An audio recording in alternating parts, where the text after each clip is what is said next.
So I kind of, when I was thinking about how to talk about this, I figured we'd sort of split it into two different areas. And this is really granular, like in terms of what they do. Like if you're organizing at a constituency level, you're helping people out, you're knocking on doors, you're putting up signs, you're sitting around the table with that constituency as they're sort of mapping out the plan for the campaign. That's sort of what I'm really focused on, not the big provincial picture. But I want to talk about what Conservatives are really bad at, because that's a really easy way for us to destabilize them, and then talk a little bit about what they're good at, because if we know what they're good at, we know what they're going to do, and we should at least be prepared for how they're going to destabilize us, or how we can do a sort of a jiu-jitsu move and make something they're good at actually something that's negative. The first and most obvious thing that they're really bad at is recruiting sane people. Like they're going to have 87, and there's going to be a couple of them who have said or done some terrible things, and we've already seen that in a relatively small caucus.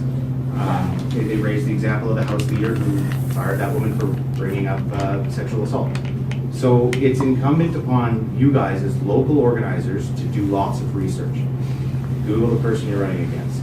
Look up their LinkedIn profile. Read everything they've ever posted on there. Read their Twitter. Read their Facebook. Like, leave no stone unturned, and don't worry about how old something is. One of the most effective attacks we made on the first Woolley campaign was against the incumbent who said something in the first month on the job. And he'd been there for, it was 7 years, I think, at that time. So it was a pretty old thing. We brought it up. It was the most effective attack we had. I think the other thing that we found when researching stuff for opposition is that you have to, if you want something to get covered in the media, you have to hand them a complete baked story. You can't say, here's some clues that look like this person's done something shady. Why don't you guys do that reporter thing you do and figure it out? They're not going to do that. They don't have time for that, okay? The only way you're going to get them to take something if you've got like basically the entire story written for them and you hand it over to them, including all the evidence and footnotes and everything that corroborates what we're doing. And it needs to be crystal clear. So when you think you've heard a couple of rumors about something, don't get that excited, because you're going to have to get a lot of facts to back up what you're doing. So you need to get it to a critical mass where if they don't run it, someone else is going to. Exactly.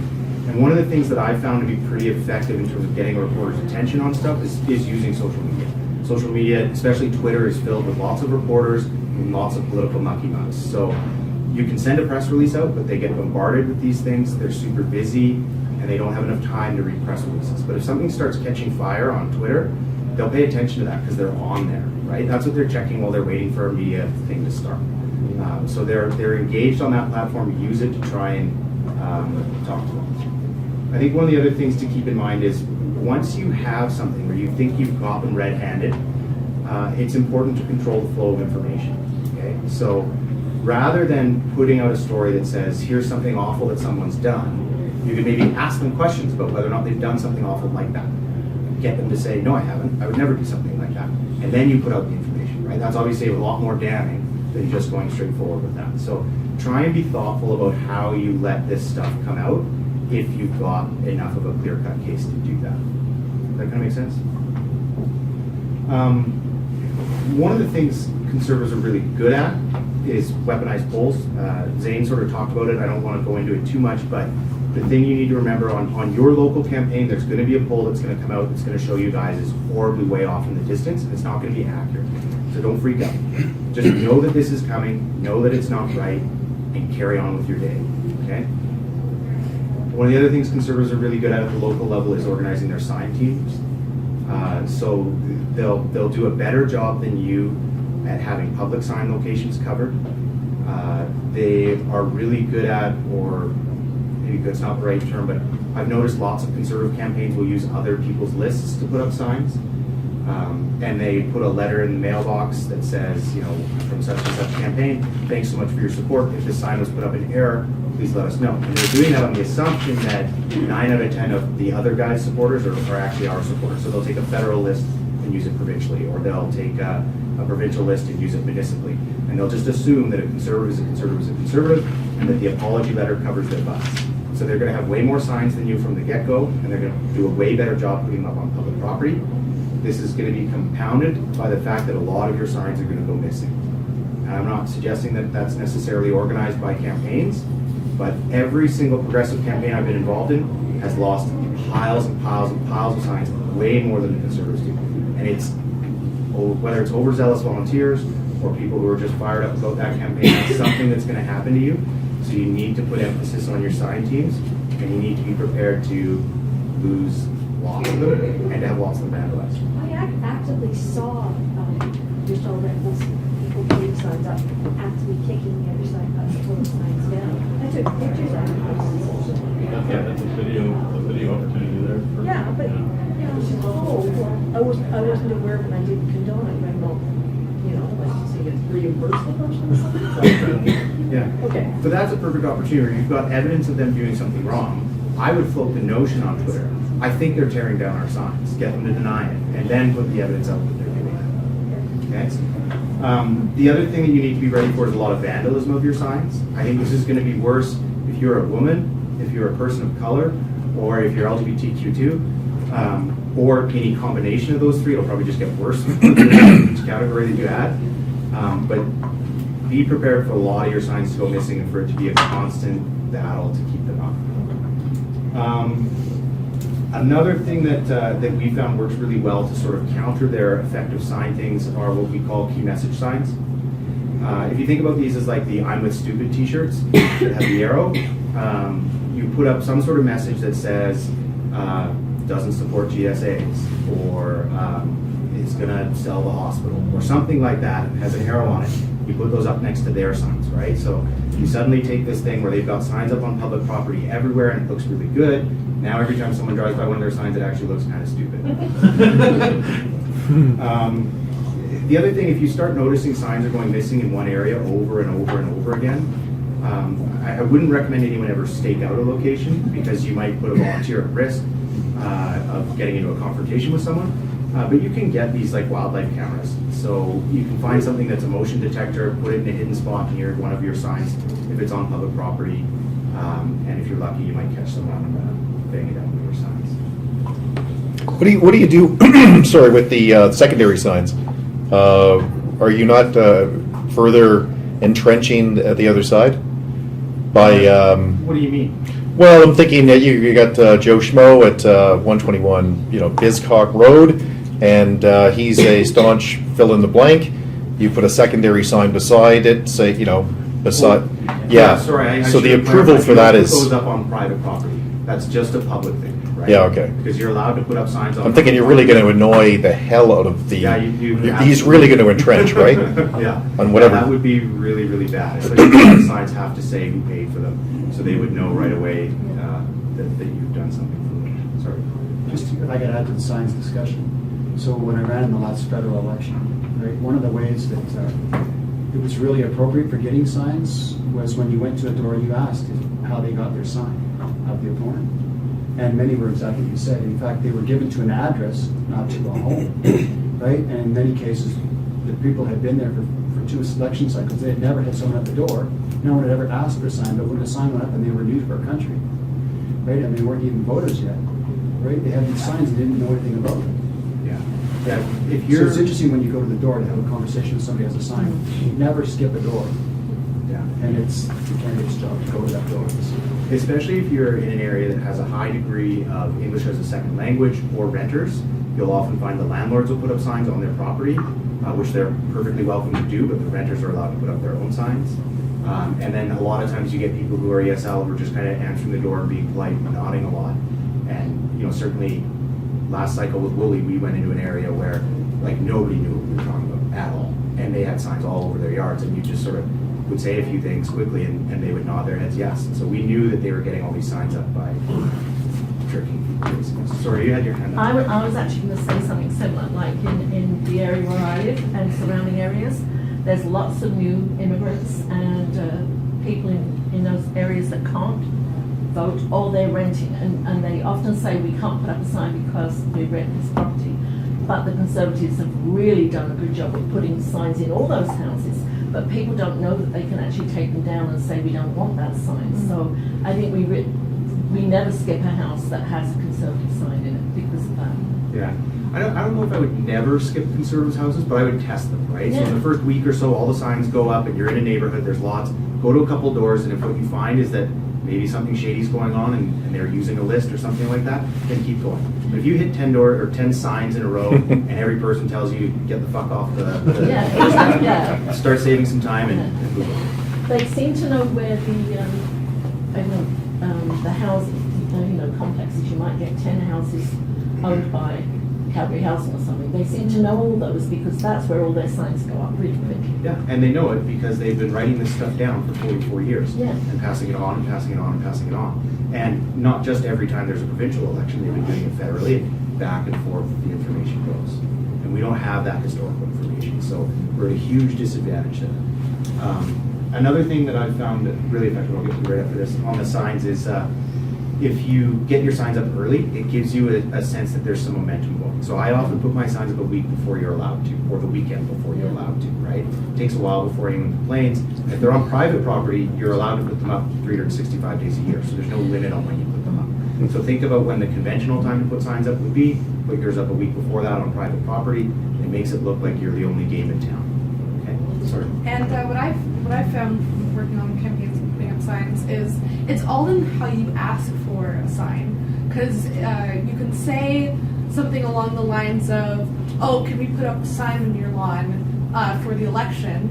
Or you can say something like, "Would you mind doing us a small favor by letting us put up a small lawn sign on the front of your lawn that will not impact you in any like if you say it in a very polite way and you're doing a favor to the campaign, like everyone wants to do a favor for somebody, so." I've also found it's pretty effective when you speak to people who can't vote. They'll often say, thanks for your time, I can't vote though, so I don't need this information. That's a nice way to pivot to signs again. You can say, you can still participate in the democratic process by hosting a sign. I would maybe not say it so wordy like that, but you get what I'm saying. Do you have any suggestions for condos? Because they're hard to. Maybe for not door knocking or for signs, but signs? at least Yeah. So I guess it would depend on which area you're working in. I would say if you're in Calgary Buffalo or Calgary Mountain View, whether it's like your steering committee for the campaign, like someone on that committee should be in charge of getting you guys in buildings, and that's just their job, to phone buildings. It takes a lot of work up front. Basically, you walk up and down 11th and 12th and 13th and 14th Avenues and write down the building manager's numbers and then start calling them a couple weeks before the election. Say the election's coming up. What's the process you'd like me to follow to get in there? Because you have to let me in. And every property management company is going to have a different process. Some of them are going to say, when the writ drops, come over with an ID badge that says you're legit and we'll let you in. Other ones are going to say, oh, just give me a call anytime. And that's it. I Okay? didn't know that. Yeah. I know the board was like a condo board. They If have- I had known that, I would have actually told our property. If you live in the building, just let them know. Yeah, that's a way easier way to do it. Yeah. No, like I let in the MDP all the time. Yeah. Like, what do you, I let in a political party. It's a RIP period. What are you gonna do? Yeah, they're legally, like, you are legally allowed access to the building, heading out when people are coming home from work and just following someone into a building, like, that works. You've got your clipboard, you've got your thing on. People will hold the door open for you generally. In particular, the mid-rise buildings are gonna be, there's gonna be a question of, there's 4 stories here, is it worth the amount of effort it's gonna take to get us in there? But if you can find one of the property management companies that condo towers, they'll often manage several, so they'll give you fobs for lots of their buildings, which should be helpful. Yeah, you can just buzz through every single person. Like, it sounds like a lot of work, but it would only take a few minutes and you'll probably find someone. Like, we've been in that situation a lot of times and someone will like it. So. Yeah. But you have to have access to like individual doors. If it's a condo that is, every floor has a locked door, it's not as easy. But if it's an apartment building, yeah, you can just ask for every person. Yeah, the sort of older buildings are great if you get let in because you can just Yeah. go to the top and work your way down. The newer buildings are a bit tough because they have full control access, but Yeah. then again, newer buildings tend to be taller. It tends to be worth the effort to get a hold of the property management company if they've got 600 or 700 buildings. So with regards to the person in a condo saying, condo association is saying you don't allow people in the building, Call the cops. That'll get you some votes. well, I'm just looking for some advice. Yeah, like, so, When it's a small building, it's not worth your time, just move on. yeah. In, I can't remember what it was, I think it was 2008 when Kent was running his first provincial. There's a building he went up to, the building manager's office was sort of located right in front of the door. So she had a window, you could see into the person trying to buzz in. And so Kent and Chima were there, and they buzzed to get in, and the property manager answers and says, nope, not letting you guys in. They say, look, this is the law, we've literally got the legislation on the back of our clipboards, you have to let us in. They show it to her, and she says, I'm not letting you in, my people don't want to talk to you. Sorry ma'am, it's the law, like, we're gonna phone the police if you don't let us in. And she says, no, so they phone the police non-emergency line, they send somebody down, the cops basically explain to this person, like, we're gonna give you a ticket right now if you don't let you guys in. They let him in, they knock the building, Kent wins. Yahoo. Fast forward to 2012, he returns to the same building, buzzes the building manager, she sees them and just closes the blinds and doesn't answer. So it's gonna take a bit of a battle, you're gonna have to decide whether or not it's a hill you wanna die on, but it is possible to get in these buildings, for sure. And a suggestion to that, if you can't get into the building or get into like the individual doors, you can always leave a leaflet in the foyer so people know you're there and they can take it. Yeah. Just a suggestion. Yeah. If you also, I mean, depending on the building, you know, you can get someone to maybe host like a coffee party or a wine and cheese or a meet and greet. Like I don't really care what you serve at it, but just have people come by. You put up posters in the building that says the candidate will be there to talk at this time or whatever. I think it'd be great if you door knock the building leading up to that, because then you could leave a little note with everything that says I'll be back Thursday at whatever time. Maybe you'll get some people to show up and actually talk to you. Be prepared when you're in a building. People will be kind of alarmed that you are knocking on a door because like they're not expecting anyone, so they kind of get thrown off. Generally people are polite, but every, I don't know, 20 or 30 people you talk to, someone will say, how the fuck did you get in here and get out? You just explain it when you're allowed and move on. You don't get out. Debates. They're really good at prepping for debates. Like, I don't mean in terms of what they're going to say at the debate, they're terrible at that. But they're really good at making sure that they've got some sort of negative piece of literature on every vehicle in the parking lot. So whenever leaves the debate, there's something awful about you or your candidate. They're really good at packing the room with lots of people who are going to heckle all the time. And they're really good at the day before the debate or an hour before the debate, if it's at a community hall or a school, just littering that area with signs.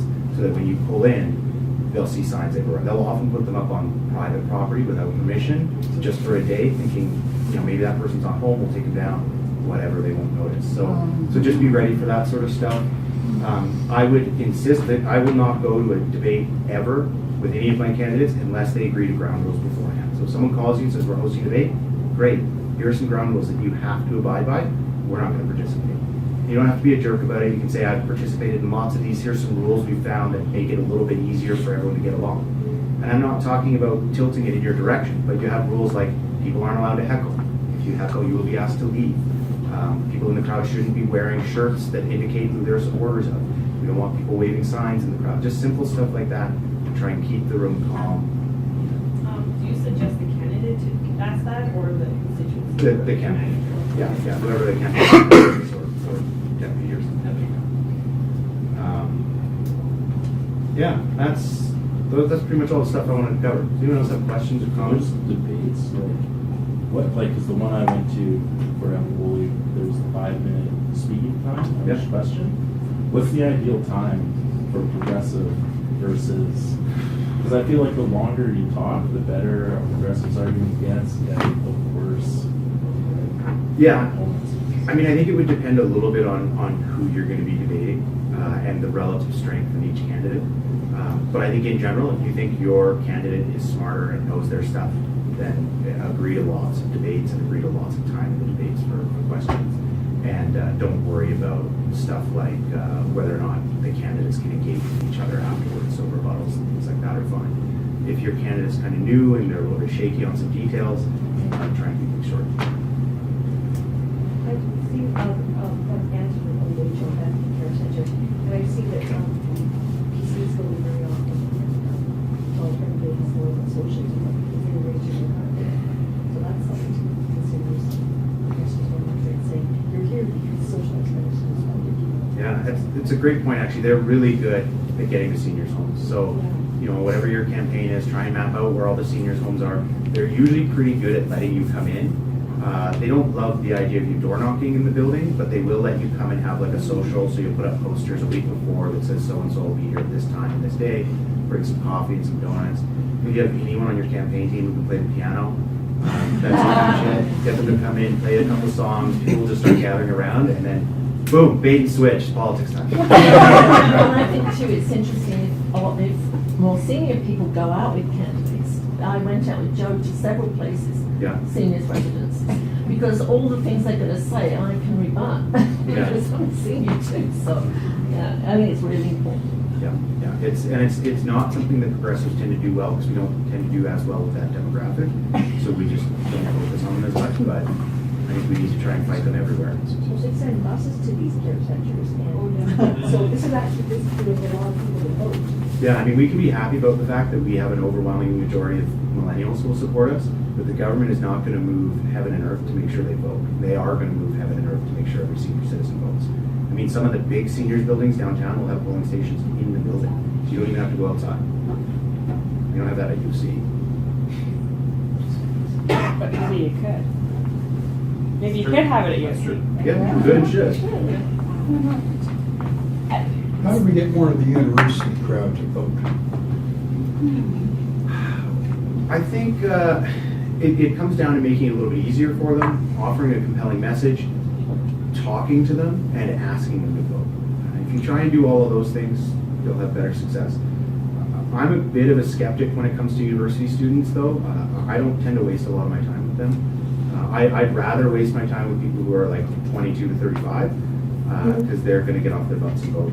I mean, I'm a pretty politically engaged person, and I didn't vote when I was in university. I was taking political studies, like, I didn't care. Yeah, it is, but We can get that degree better. So I think what you're arguing is you have to go where they are, not where you want them to be. yes, yeah. So, in the fall and in the start of the spring semester, U of C has Clubs Day. Clubs Day, hang out there, do some stuff there. If your party has a club on campus, have events with them, do stuff regularly, and ask them to do more than just door knock for you. We have a tendency when young people show up to just give them the shittiest jobs we've got. Try and get them involved in a meaningful way, and they'll help you. What I found is the best way that you can support students in going out and voting is supporting the campus clubs, because it is the biggest outreach tool on campuses for people who are engaged in politics. Because especially at club days, like, people will go and check it out. So I know that a lot of campus clubs tend to have pub nights or different socials, and even if you can make it up to that, or if you see an event on Facebook hosted by a campus club, make sure that you share it with everyone sort of in that age range that would be interested in going out. Because if just try to get any young people that you know involved in politics. When we talk about giving them meaningful jobs, we talked at the beginning about the need to do mountains and mountains of research on these people. That's something that they're going to be much more proficient at than almost any one of us in this room, because they're going to be better at computers than all of us. So you can give them meaningful jobs, you can keep them engaged in a way that makes them want to help out. Sorry, I saw a hand up. But I was going to say just my experience has been with moms, kids, all of that stuff. I'm at the grocery store, and I've had a lot of response chatting it up in the grocery store on a personal level. Your kid's crying, blah, blah, blah, and did you know that we have what's it? And aren't we really glad we have the orange-haired lady and all that kind of stuff? And because I look a little weird, people really respond. And the weirder my glasses get, the more people talk to me, and I'm not kidding. But women, they will come up to me and say, and then so that personal interaction is also really, really important, because you can see the light go on. And then, how about your daughter, or how about, and that woman connection, personal level, is very effective. I mean, Zane sort of touched on it earlier, like, women are the most important people on every campaign that I'm a part of. They have better social networks, they get way more shit done than men. They're really critical to your campaign. I want to close like quickly because we should be over there in like half a minute. But there's a reason why this stuff is important. And the reason why is that if you put your signs up before they put their signs up, if you put a special message sign up that they weren't prepared for, and you do things like that, what that causes their campaign to do is respond. And the minute that they're responding to what you're doing, they're not doing what they wanted to do, okay? Lots of stuff we talk about here is not the most important stuff your campaign does. The most important stuff your campaign does is door knocking, and door knocking, and door knocking, and door knocking, and door knocking. But the minute you throw a wrench in their gears, they're not door knocking. They're worried about catching up to something you've done, okay? So don't get too distracted by this stuff. Focus on door knocking, and door knocking, and door knocking. But if you have a chance to throw them off their game, it's worthwhile and kind of fun. Okay, thanks. Thanks.